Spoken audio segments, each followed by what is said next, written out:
Well, we've won 10 of our last 15, starting to become a more run-dominating team.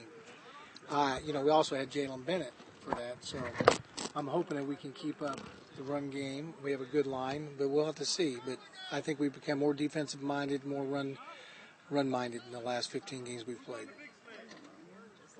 All right, and then what's impressed you, as far as during the first 2 weeks of camp, like any standouts in particular, or as a team, what's impressed you?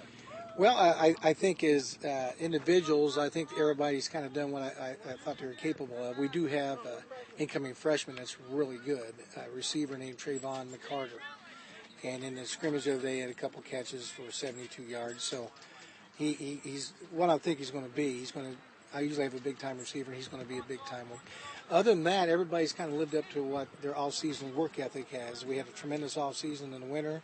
Our kids really get in the weight room. We're strong, and we've shown that so far. Right, and then, you mentioned we lost Jalen Bennett last year. How are you going to go about replacing, the skills of people that you lost, such as Jalen? Well, we're going to rotate. We have 2 running backs, Mitchell Van Brockland, who's big. He's 6'2", 240. He's a pounder. And Sean Kitzmiller, who's not so big, and he's quick, so I'm hoping we kind of merge them together and we form a one and kind of make it for Jalen was big and quick. So we're trying to combine the two and see what happens. Okay. And as far as your goals for this year, I know one of your players said they'd like to actually win sectionals this year. What about goals for you for the team?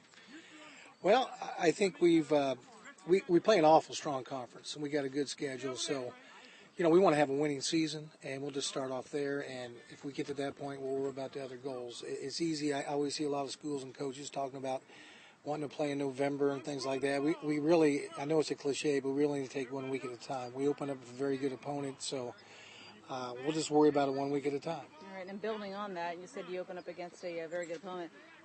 Your first game's Friday against Eastside. What are your thoughts, key as a team going into that? Eastside has tremendous skill athletes, and they probably have maybe the best or next to best athlete we'll see the entire season in number 28, P.J. Dean. He's legit, and he's fast. He has good size. So anytime you got an athlete of that caliber, and their quarterback, Connor Duff's pretty good, so they really impressed me with the things they did, and they scrimmaged against Southside. So we got a work cut out for us.